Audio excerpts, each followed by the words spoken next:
एक लड़का और लड़की की प्रेम कहानी का अंत बहुत बुरा हुआ था। एक लड़का जिसका नाम विवेक था, उसकी उम्र 28 साल थी। वो एक सॉफ्टवेयर कंपनी में नौकरी करता था। उसकी सैलरी 50,000 थी। उसकी एक बहन भी थी, उसका नाम शालिनी थी। वो भी 12वीं क्लास में पढ़ती थी। विवेक की माँ बाप का तबीयत हमेशा खराब ही रहता था। विवेक के पैसों से ही घर का खर्चा चलता था, चाहे वो उसके माता पिता का इलाज हो या उसकी बहन की पढ़ाई, सब विवेक ही देखता था। एक दिन विवेक की कंपनी में उसके बॉस की बहन आई थी, जिसका नाम राधिका था। राधिका बहुत पढ़ी लिखी थी। राधिका का उम्र करीब 27 साल था। विवेक का बॉस कुछ दिनों के लिए बाहर दूसरे देश में कोई काम से जा रहा था, इसलिए कंपनी का सारा जिम्मेदारी विवेक को और राधिका को दे करके चला गया। अब राधिका और विवेक कंपनी को मिलाकर संभालने लगे। कुछ दिन बाद कंपनी अच्छा चलने लगी और विवेक ने अब कंपनी के तरफ से किसी से मीटिंग किया था और वो सफल रही। कुछ दिन बाद कंपनी को काफ़ी ज़्यादा फायदा हुआ। इस बात से राधिका विवेक से बहुत खुश थी। अब दोनों हमेशा एक साथ ही काम करने लगे और दोनों को धीरे धीरे एक दूसरे से प्यार हो गया। दोनों ये बात एक दूसरे से बोले और राधिका बोली कि भैया को आने दो, तो मैं शादी की बात करूँगी और तुम अपने घर पे कर लेना। तो विवेक बोला ठीक है। फिर दोनों रोजाना मिलने लगे, कभी कंपनी के काम से तो कभी एक दूसरे के साथ बाहर घूमने जाते थे। साथ में खाते पीते थे। दोनों एक दूसरे के बिना एक मिनट भी नहीं रह पाते थे।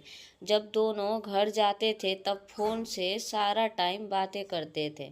विवेक ने राधिका के बारे में अपनी बहन शालिनी को बताया था। उसकी बहन को राधिका पसंद थी, लेकिन राधिका के घर पे सिर्फ उसका एक भाई था। उसके माँ बाप बचपन में ही मर गए थे, तब से उसका भाई ही राधिका को पालता था। अब कुछ दोनों दोनों एक साथ ऐसे ही बिताते रहे। अब राधिका का भाई वापस आ गया था। जब कंपनी आया तो राधिका ने बताया कि विवेक की वजह से कंपनी का काफ़ी मुनाफा कमाया है। तो राधिका का भाई विवेक से बहुत खुश था और विवेक की सैलरी 70,000 कर दी थी। एक दिन राधिका और विवेक आपस में बात किए कि अब हम दोनों को अपने अपने घर पर बात कर लेनी चाहिए और शादी करनी चाहिए। कब तक छुप छुप कर मिलेंगे? तो राधिका बोली ठीक है। फिर विवेक अपने घर पे अपने माँ बाप से बात किया तो विवेक की माँ बोली कि बेटा, हम लोगों की सारी जिम्मेदारी तू ही संभालता है। जिसमें तू खुश है उसमें हम सब खुश हैं। हम लोग लड़की के घर वालों से बात कर लेंगे 1 या 2 दिन में। तो विवेक बोला ठीक है माँ। अब इधर राधिका अपने भाई से बताई तो पहले तो राधिका का भाई बोला कि उस घर में तुम कैसे रहोगी, उसके 1 महीने की कमाई तुम्हारे रोज के खर्चे से भी कम है। फिर राधिका बोली कि अगर मैं किसी के साथ खुश रहूंगी तो वो सिर्फ विवेक है। फिर भी राधिका का भाई नहीं माना। तो राधिका ने तय किया कि वो विवेक से कोर्ट मैरिज करेगी और दोनों एक दूसरे से बात करके कोर्ट मैरिज के लिए एक दिन दोनों ने अपने घर पे बिना बताए कोर्ट मैरिज कर लिया। और सबसे पहले शादी करके कंपनी में राधिका अपने भाई के पास गई।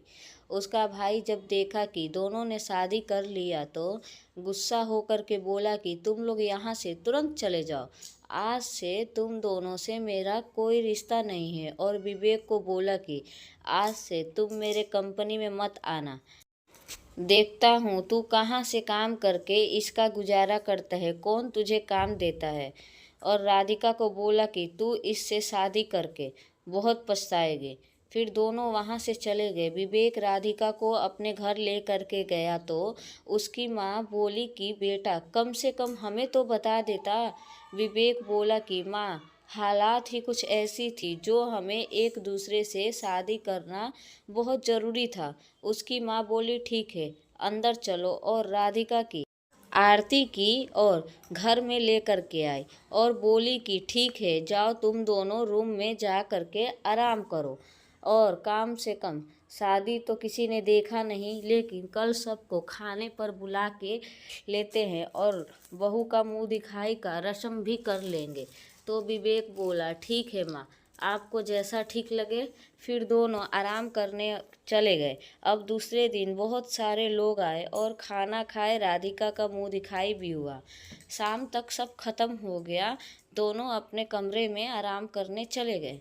राधिका और विवेक दोनों आपस में बात कर रहे थे कि आज सारा लोग आए थे तो बहुत खर्चा हो गया, काम भी छूट गया है, कैसे घर चलाऊंगा।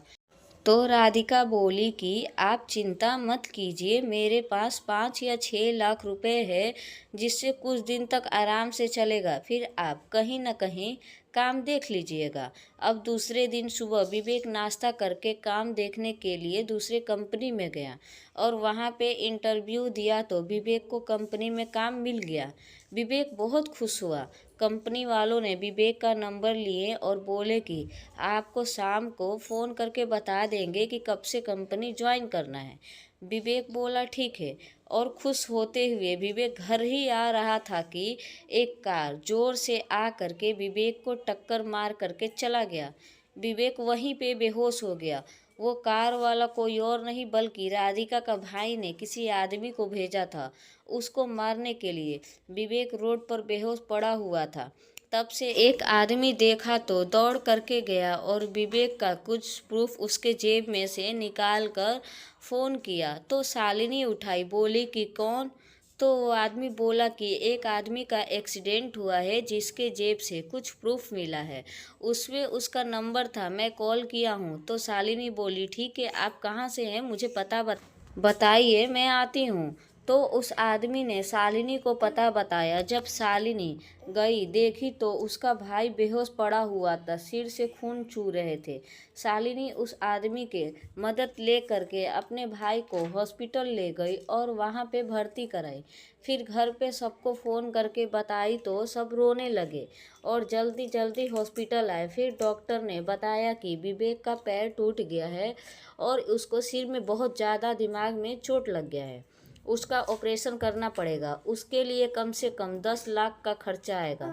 इतना पैसे तो उसके परिवार के पास थे भी नहीं। तो राधिका बोली ठीक है, आप ऑपरेशन का तैयारी कीजिए, मैं अभी थोड़ी देर में 5 लाख रुपए जमा करती हूँ और ऑपरेशन के बाद 5 लाख कर दूंगी। फिर डॉक्टर ऑपरेशन का प्रक्रिया शुरू कर दिए। राधिका 5 लाख जमा करके वहाँ से चली गई अपने भाई के पास और बोली कि भाई प्लीज़ मुझे 5 लाख रुपए दे दीजिए, नहीं तो विवेक मर जाएंगे। तो राधिका का भाई बोला कि मुझसे क्या मतलब है, कुछ भी हो उसको। तो राधिका बोली कि भाई आप जैसा बोलेंगे मैं वैसा करूँगी, प्लीज़ विवेक को बचा लीजिए, मैं उनसे बहुत प्यार करती हूँ। तो उसका भाई बोला मैं पैसे तो दे दूँगा, लेकिन एक शर्त है, तुम विवेक को ठीक होते ही उसको तलाक दे दोगे और मेरी मर्जी से दूसरे लड़का से शादी करोगे। राधिका बोली कि आप जो कहेंगे मैं वैसा ही करूँगी, विवेक के लिए कुछ भी करने को तैयार हूँ।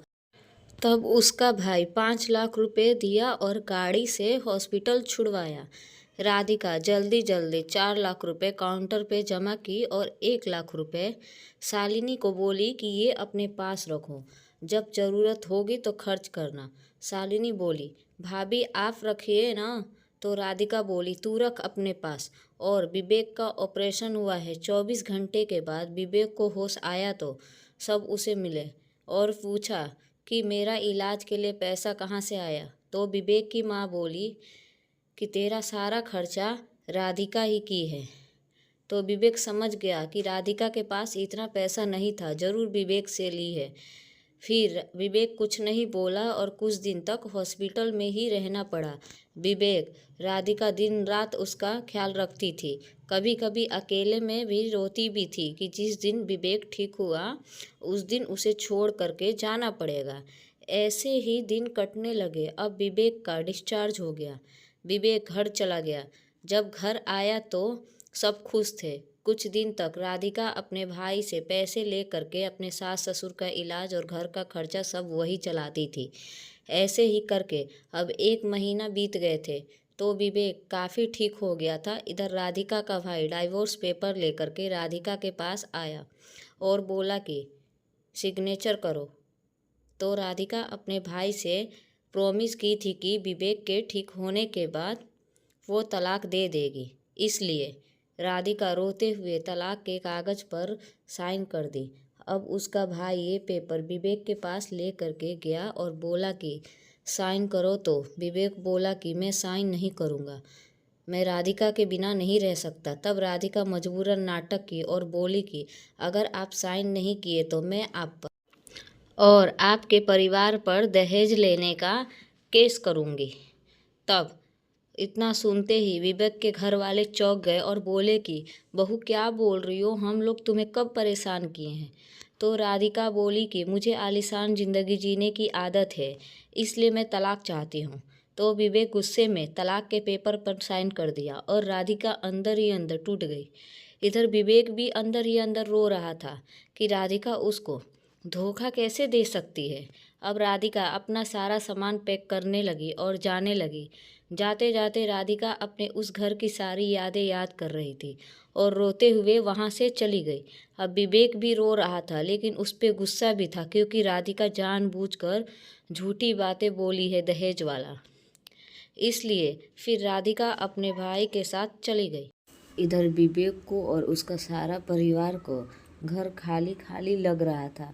ऐसे ही करके कुछ वक्त बीत गए। अब विवेक भी ठीक हो गया था। कुछ दिन बाद किसी कंपनी में विवेक ने अपने लिए काम ढूंढ लिया और इधर राधिका का भाई किसी लड़के से शादी कर दिया। वो लड़का बहुत अमीर था। राधिका शादी के लिए तैयार बिल्कुल नहीं थी, लेकिन राधिका का भाई ज़बरदस्ती शादी के लिए हाँ बुलवाया। राधिका अभी भी विवेक से प्यार करती थी। विवेक भी राधिका को हर दिन याद करता था। कुछ दिन बाद राधिका की शादी थी। शादी के दिन राधिका अपने रूम में दुल्हन बन करके बैठी थी। बारात आ चुका था। तब राधिका के रूम में जितने भी लोग बैठे थे सब बारात वाले को देखने के लिए चले गए। इधर राधिका अपने रूम का दरवाज़ा बंद कर दी। जब दूल्हे को मंडप पे लाया गया तो सब लोग बोले कि दुल्हन को बुलाया जाए। कुछ लड़कियों राधिका को लेने रूम में गई, लेकिन रूम का दरवाज़ा अंदर से बंद था। सब लोग दरवाज़ा ज़ोर ज़ोर से पीट रहे थे, लेकिन राधिका दरवाज़ा नहीं खोली। तब राधिका का भाई आया और दरवाज़ा तोड़ दिया। जब सब अंदर गए तो देखे कि राधिका अपने हाथ की नसें काट रखी थी और ज़मीन पे पड़ी हुई है। सारा फर्श खून से लथपथ हो गया है। राधिका का भाई राधिका का हाथ पकड़ा तब तक राधिका मर चुकी थी। उसका भाई ज़ोर ज़ोर से चिल्लाने लगा और बोल रहा था, उठ जा राधिका, तुझे शादी नहीं करनी मत कर, लेकिन मुझे छोड़ कर मत जा। लेकिन राधिका तो मर चुकी थी, कौन सुनने वाला है। जब जिंदा थी तो घुट घुट कर जीती थी किसी के लिए, लेकिन उसका भाई एक बार भी राधिका के बारे में नहीं सोचा और मर गई तो उसको एहसास हुआ। इधर विवेक को खबर मिला तो वो पागल हो गया। उसको विश्वास ही नहीं था कि राधिका आत्महत्या कर ली। अब विवेक का दिमाग बिल्कुल काम नहीं कर रहा था। वो राधिका के याद में पागल हो गया था। विवेक ये हालात देख विवेक की माँ को हार्ट अटैक आ गया और वो मर गई। विवेक का घर जैसे मानो तो बर्बाद हो गया था। दोनों की प्यार की वजह से दोनों का परिवार बर्बाद हो गया। इसकी वजह सिर्फ राधिका का भाई था।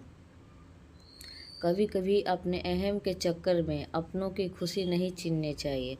प्लीज़ मेरे चैनल को सब्सक्राइब कीजिए और लाइक कीजिए। Thank you watching my video.